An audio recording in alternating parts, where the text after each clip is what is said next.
Este es el 15º kit astrológico para sobrevivir al apocalipsis. Hoy hablamos de las defensas y del sol entrando en el signo de Cáncer. Bueno, para esta semana quería hablarles de lo que nos trae este ingreso del sol al signo de Cáncer, que es una invitación a observar de qué forma nos protegemos y nos damos seguridad emocional, cómo nos contenemos, cómo nos sostenemos, cómo mantenemos preservada esta individualidad que somos. Las defensas emocionales son un elemento fundamental de nuestra vida y van a acompañarnos durante todo nuestro pasaje por esta existencia. En un primer momento de la vida, en nuestra infancia, son muy fundamentales. ¿Por qué? Porque ese periodo de crecimiento en donde tenemos poco desarrolladas las barreras que nos separan del resto, son momentos de mucha fragilidad, de mucha vulnerabilidad. Entonces las defensas emocionales tienen en nuestra infancia un lugar muy central. Necesito mucha contención y protección para poder desarrollarme y crecer. Esto hace que muchas veces en nuestras defensas emocionales adultas haya todavía un montón de rasgos y de elementos de lo que fueron y sobre todo de lo que falló en nuestras defensas emocionales primarias, en nuestros primeros pasajes por esta vida y los accidentes que pudo haber, los desencuentros que pudo haber, lo fallido en aquel proceso o en aquel tránsito, ¿no? Por estos primeros años de vida. Entonces, las defensas emocionales nos van a permitir preservar la integridad de nuestra subjetividad, nos van a sostener, ¿no? El concepto fundamental o la parte fundamental de una defensa emocional es que nos permita conservar nuestra individualidad más o menos sólida y a salvo de amenazas exteriores, de peligros exteriores. Puede ser que las defensas estén más o menos bien tejidas, bien construidas y entonces nos permitan efectivamente protegernos de peligros que efectivamente están ahí. Quiero decir, allá afuera hay un lobo y entonces yo no salgo y me protegen las paredes de mi casa. Voy a esperar que se vaya el lobo. Voy a buscar alguna estrategia para que el lobo se vaya. Voy a tratar de asesinarlo. ¿Cómo me voy a defender de ese lobo? Pero también puede ser que nuestras defensas estén montadas en tensión con un lobo que no está. Y que entonces con ese lobo que no está no hay nada que hacer. La mayoría de nuestras defensas emocionales quedaron atravesadas con algo atorado de aquel primer pasaje por la vida que fue la infancia y hoy van a estar reflejando, repitiendo, rebotando ciertos sentidos que traen algo parecido a esto que decía, ¿no? Nos vamos a estar defendiendo de cosas que no nos atacan, nos vamos a estar cuidando de aquello que no nos desprotege. El último pedacito del paso del Sol por el signo de Géminis trae mucha conciencia sobre lo que está guardado en el cuerpo, lo que está guardado en la memoria. En este pasaje, en esta entrada del Sol al signo de Cáncer, hay mucha evidencia sobre aquello que está retenido en nuestro mundo emocional y que es parte de aquello de los que nos defendemos o con lo que nos defendemos. Fragmentos de discursos que nos hacen ver al otro como una amenaza, que nos hacen narrar cualquier cosa que pasa en esos términos. Alguien está atacándome y yo tengo que defenderme. Es muy frecuente que nuestras defensas emocionales nos paren en pie de guerra frente a otras personas. ¿Por qué? Porque cuando yo me defiendo siento la legitimidad de atacar. Si vos estás haciéndome daño, yo siento la validación para hacerte daño a mi vez. En muchas ocasiones lo que está detrás de un pulso de sometimiento o de un pulso de daño directamente es la sensación de que si yo no te oprimo o vos te vas y me dejás, y si vos te vas y me dejás, eso me desprotege, me destruye, o vos me destruís a mí, vos me dañás a mí. Acá el que somete gana y el que es sometido pierde. Y no hay otra posibilidad, o yo someto o soy sometido. No quiero decir que esté bien o que sea entendible que una persona venga y pobrecito sometedor. No, en absoluto. Pero sí entender que no es un pulso que surja en la mayoría de las ocasiones. Claramente hay ocasiones en las que sí. Hay estructuras psíquicas que se construyen en relación a generarle angustia, sufrimiento y malestar al otro. Pero en la mayoría de las ocasiones lo que vamos a encontrarnos es que el otro nos agrede, nos ataca defendiéndose. Entonces me parece interesante observar qué es lo que nos pasa con nuestras defensas emocionales en el marco del nodo norte transitando el signo de Aries y de Neptuno dándole un besito a los 0 grados de Aries. ¿Cómo nos defendemos y cuánta agresividad desplegamos desde nuestras defensas emocionales? Y para pensar un poquito en esto, voy a empezar a hacer un recorrido por la forma de construir defensas para cada uno de los elementos astrológicos. La astrología trabaja con 4 elementos, que son el agua, la tierra, el fuego y el aire. Voy a invitarnos a ver cómo se construyen defensas emocionales para cada uno de estos elementos. Las defensas ligadas al agua van a tener que ver con el apego.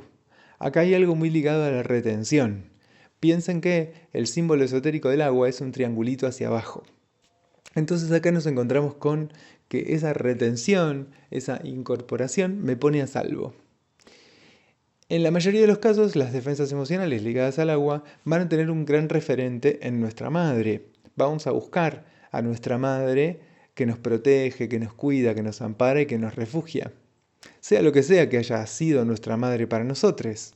Puede ser que me haya encontrado con una madre que cocinaba una comida muy deliciosa y que entonces esté buscando una y otra vez el afecto a través del alimento. Esto puede ser saludable o patológico.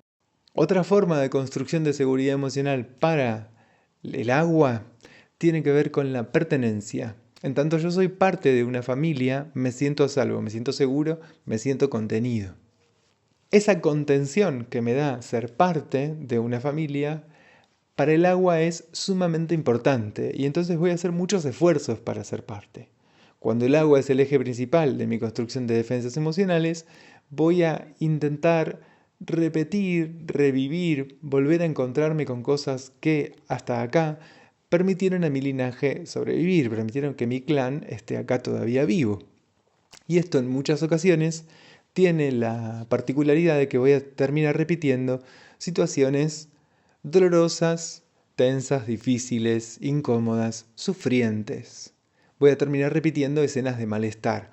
¿Por qué? Bueno, porque muchas veces yo necesito ser parte, porque mis defensas emocionales me lo piden, pero ser parte es estar en contacto con algo doloroso, difícil, tenso, incómodo, parte de la historia de casi diría cualquier familia, ¿no?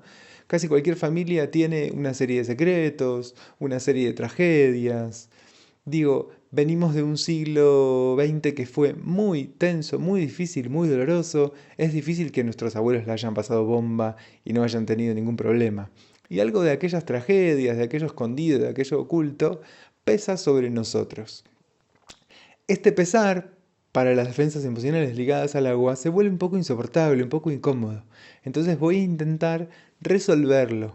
Y esa resolución, el inconsciente la va a intentar a través de la repetición. Entonces vuelvo a armar una escena en donde otra vez mi abuelo está en peligro de perder aquello que perdió, otra vez mi madre, tal cosa. Me vuelvo a encontrar con un personaje equivalente a mi padre, al que intento darle eso que le faltó, etc. Esto es parte de lo que vamos a encontrarnos cuando el agua es muy importante a la hora de defendernos y de protegernos. Siempre estamos de alguna forma buscando aquella teta que nos alimentó por primera vez, aquel útero que nos contuvo por primera vez. Esa es la búsqueda, esa es la persecución. Y en muchas ocasiones la construcción de las defensas del agua tienen que ver con yo siento que en algo fallé, por lo cual me sacaron esa teta o me sacaron de ese útero, y entonces trato de compensar eso que faltó.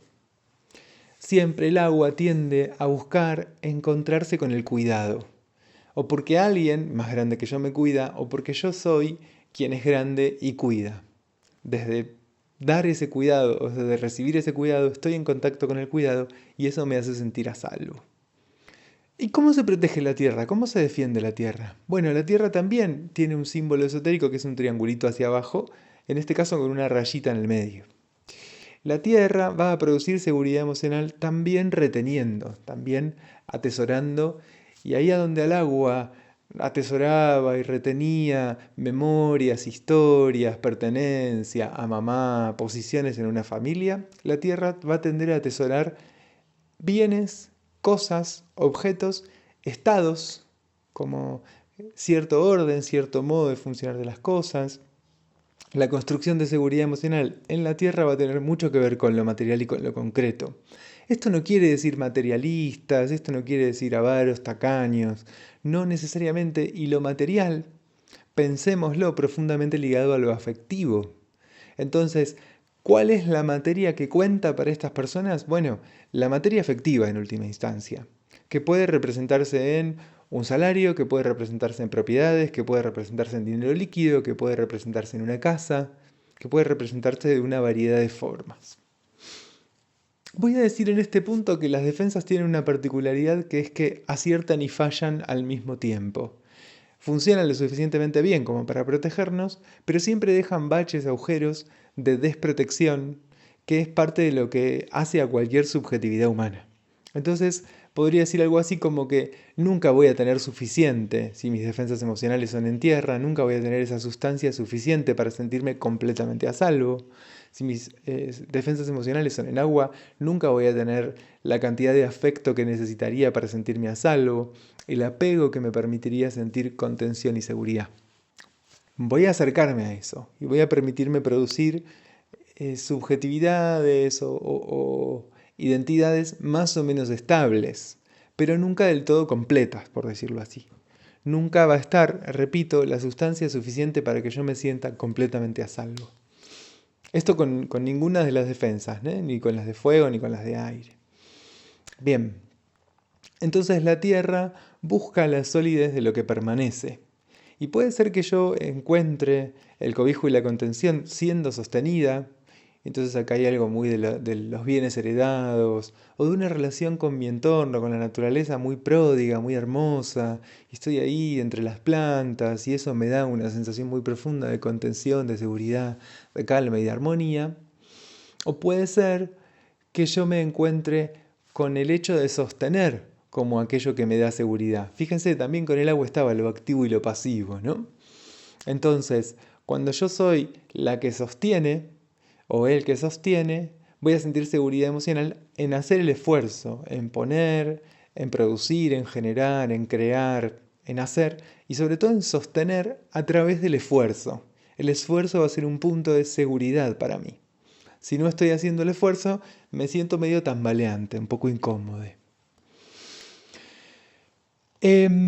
Podría decir muchas más cosas, pero sigo para pensar un poquito las defensas en relación al fuego. Las defensas emocionales ligadas al fuego van a tener que ver mucho con estar parades en un lugar activo. Yo soy quien hace, quien produce, quien genera. Las defensas del fuego también son defensas que están muy ligadas a la competencia, a ganar, a ser mejores, a llegar primeros, a llegar primeras. El fuego busca esa victoria y ese valor personal por sobre otros. También encuentro seguridad emocional en aparecer, en ser yo, en la distinción individual. Me siento segura en tanto se me reconoce como alguien diferente, como alguien diferenciado. Esto sería muy opuesto al agua. El agua necesita ser parte y el fuego necesita ser identificado como alguien diferente, como alguien distinto. Hay algo de la propia individualidad y de la propia identidad que va a terminar teniendo un lugar bastante protagónico en nuestras defensas. A veces esto no aparece directamente. Digo, ay no, pero yo no soy nada ególatra, todo el tiempo estoy pensando en los demás. Sí, es verdad, puede pasar esto con defensas emocionales ligadas al fuego, pero aún así les invito a observar cuán importantes son a la hora de proteger a otros, cuidar a otros, darle a otros. Piensen para tener un ejemplo de esto, en el orgullo leonino de dar regalos. A lo leonino, sea donde fuere que esté en nuestra carta, le encanta recibir regalos y ser celebrado. Piensen en Leo y piensen en un cumpleaños, ¿no? Todo el mundo está ahí saludándome, festejándome, celebrando mi existencia, dándome regalos. Esto es Leo, muy Leo. Bien, también Leo es darte un regalo increíble y muy hermoso como una forma de demostrar todo el amor que siente por vos y generar y demostrar también el orgullo que puede producirle ser tu amiga, ser tu amigo, ser tu padre. En muchas ocasiones, lo que yo puedo vivir en relación a esa importancia y esa centralidad de la propia individualidad va a tener que ver con ser importante para aquellas personas a las que cuido, con que me miren y me valoren y me quieran porque doy un montón. Esto, que parece muy altruista, tiene un dejo narcisista. ¿Esto está mal? No, es una forma de defendernos, de protegernos, de darnos contención. Por último, vamos a pensar en las defensas emocionales ligadas al aire, que tienen dos componentes fundamentales, que son los que voy a mencionar hoy, porque tampoco me puedo extender tanto, que tienen que ver con la disociación por un lado y la intelectualización por el otro. De alguna forma la intelectualización sería un modo de disociación. Yo busco racionalizar lo que estoy viviendo y de esa forma me despego, me distancio un poco de aquello que me afecta. Pero con las lunas en aire, con las defensas emocionales ligadas al aire, yo lo que necesito es entender. En tanto entiendo, todo está bien. En tanto entiendo, me siento a salvo, me siento seguro. Si yo confronto con cosas que no entiendo, tengo una sensación muy profunda de inestabilidad, de inseguridad, de peligro. Aquello que no comprendo se me presenta peligroso. Imagínense a un niño de 3, 4 años. ¿Cuántas cosas no entiende? ¿Cuántas cosas no sabe? En muchas ocasiones, el recurso que va a tener un niño de esa edad frente a aquello que le resulta desconocido y por lo tanto amenazante y peligroso es la disociación. Desconecto. Esta disociación tiene claramente diferentes grados, pero llega incluso a cortar, a bloquear grandes regiones de la memoria para dejar perdido en esta especie de laguna toda esa información que resulta excesiva, que resulta incómoda y que resulta dolorosa. También podría mencionar, dentro del universo de las defensas emocionales del aire, lo que tiene que ver con los vínculos. El encuentro con el otro, la relación con otros y con otras, nos liga de alguna forma armando una trama que para el aire produce seguridad emocional. Yo necesito hablar, entender, intelectualizar y compartir con otros y con otras. La racionalización también me permite la puesta en común, el diálogo, la charla. Otro gran recurso emocional del aire es la distancia. Estar lejos, lejos de otros, de otras, lejos de las cosas. A mayor distancia, mayor seguridad. Ahí es donde el agua busca cercanía, afecto, la presencia del otro, el aire lo que va a buscar es la distancia, la diferencia, la lejanía. Mientras más lejos de las cosas, más seguro me siento.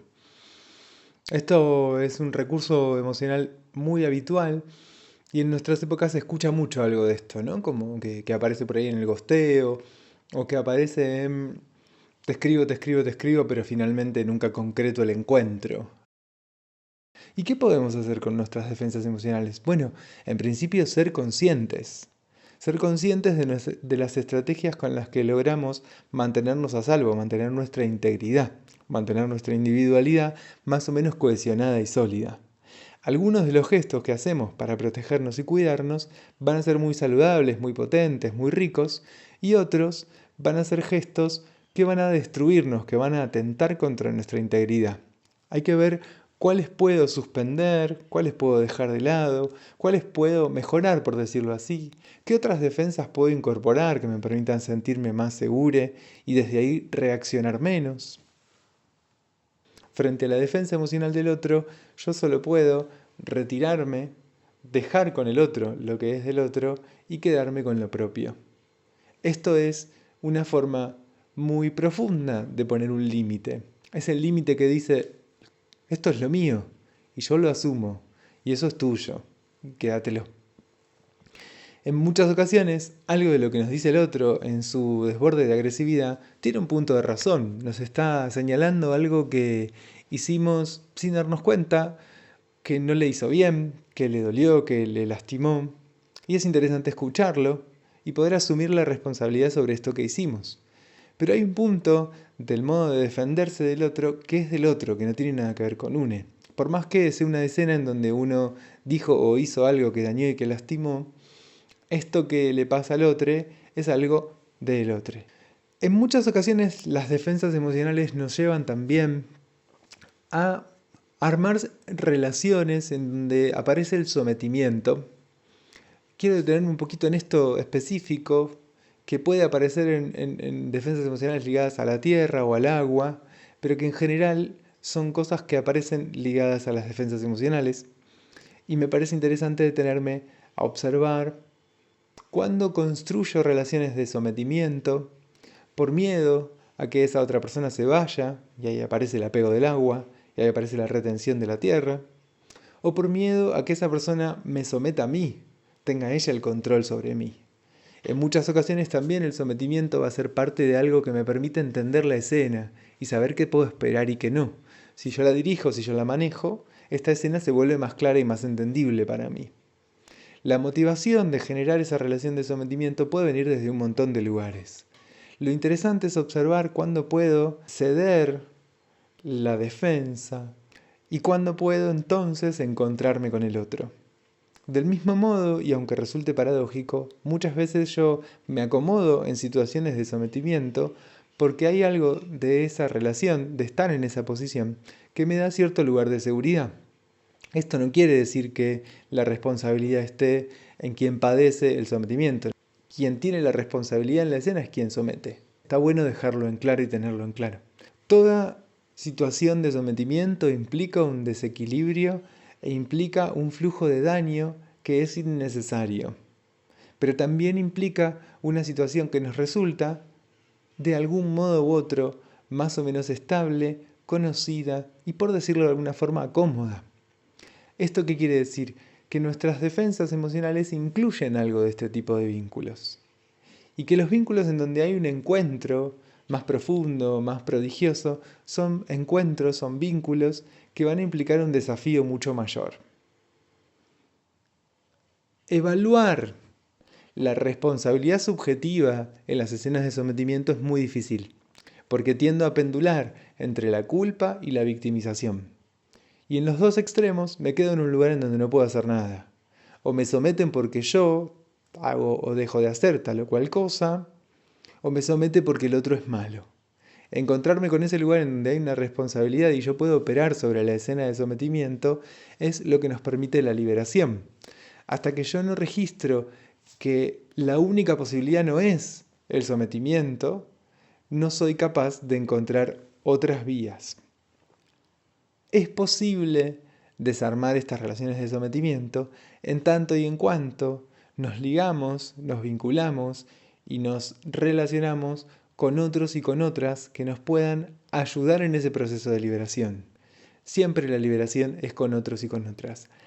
Salir de este lugar de sometimiento necesariamente requiere ligarme con alguien más. En muchas ocasiones puede ser con la propia persona con la que se armó esta situación, ¿no? Che, Roberto, mirá, viene pasando esto, esto y esto. Tenés razón, vamos a hacer este movimiento. Algo se mueve, algo se quiebra, algo cambia, y en ese movimiento y en ese cambio, la relación deja de ser asimétrica y recupera una simetría, en donde las dos personas son una parte fundamental de esa construcción de vínculos, de ese flujo, de ese encuentro. ¿Cuánto puedo horizontalizar mis vínculos? ¿Cuántos vínculos de sometimiento puedo romper y desarmar? Habrá algunos que sin duda son mucho más complejos de romper, por ejemplo el sometimiento de un patrón, o incluso en ocasiones el sometimiento de una pareja violenta, la enorme complejidad de reacciones emocionales que gatilla estar en una relación de sometimiento cuando hay violencia, cuando hay daño, requiere del encuentro con puntos externos, con elementos afuera de ese vínculo que me permitan ir tomando consistencia de a poquito, ¿no? Aparece la figura de la terapeuta, de la trabajadora social, que me van permitiendo consistir otros lugares subjetivos, otros lugares internos, desde donde es posible sustraerme de esa escena. El tránsito del Sol por el signo de Cáncer seguramente nos lleve a observar y a poner sobre la mesa algunas de nuestras defensas emocionales. El paso del Sol por el signo de Cáncer nos propone una observación del mundo interior que nos permita registrarnos, ver con un poquito más de honestidad quiénes somos y quiénes no. En particular, este ingreso del Sol al signo de Cáncer se da en cuadratura con Neptuno y en cuadratura con la Luna Negra.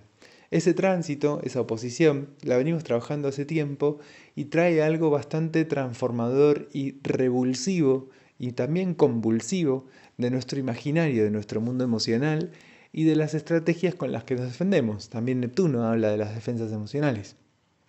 Entonces el Sol, entrando a Cáncer en cuadratura con estos dos puntos, va a traer una revisión muy profunda de las estrategias con las que nos protegemos y nos defendemos, va a traer una revisión muy profunda de nuestros mecanismos emocionales y en particular de la fantasía que me ubica en esas relaciones de sometimiento y en esas relaciones de confrontación, que son básicamente dos caras de la misma moneda. O yo acepto y el otro me somete, o yo me resisto y entonces me peleo. ¿Qué otros modos de encontrarnos con el otro tenemos? ¿Qué otras posibilidades hay?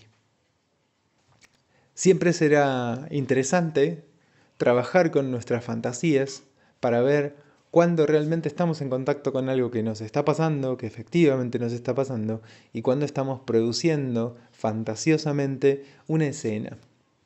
La diferencia entre una cosa y la otra es la diferencia entre la presencia real del lobo y la presencia imaginaria del lobo. En muchas ocasiones imaginamos un lobo, pero lo que hay afuera es un tigre. Y frente a ese tigre no tenemos ninguna defensa. Y es más, todo lo que hacemos para protegernos del lobo nos arroja a la boca del tigre.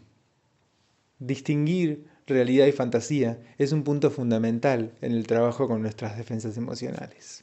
Nos encontramos la semana que viene, gracias por su sintonía, yo soy Sebastián Bru y este fue el kit astrológico número 15 para Espacio Interior Astrología. Pueden encontrarnos en nuestras redes, @Espacio Interior Astrología, tanto en Instagram como en Facebook. Pueden buscarnos en Spotify, en YouTube